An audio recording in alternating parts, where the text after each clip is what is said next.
Bangladesh animal welfare association ও বাংলাদেশ বন বিভাগের crime control ইউনিটের যৌথ অভিযানে আজকে ঢাকার মিরপুর থেকে আমরা সহস্রাধিক অবৈধ কচ্ছপ পেয়েছি। একসাথে এতগুলো কাছিম বাংলাদেশের স্মরণকালে কখনোই উদ্ধার হয়নি।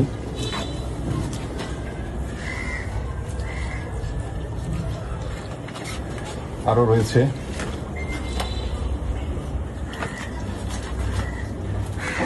এখানেও প্রচুর আছে, যদিও এখন আমরা গণনা করিনি, তারপর আমরা ধারণা করছি যে কয়েক হাজার কাছিম এখানে আছে।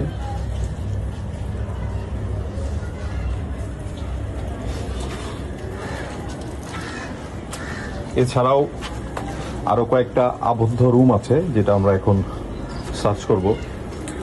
আমরা ধারণা করছি সেখানে সাপ সহ আরো অনেক প্রাণী থাকবে।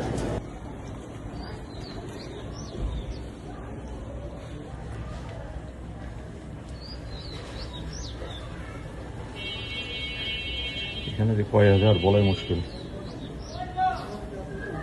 এখানেও আছে না?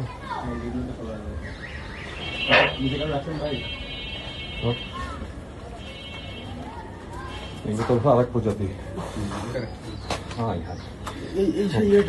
বিদেশ থেকে পাথর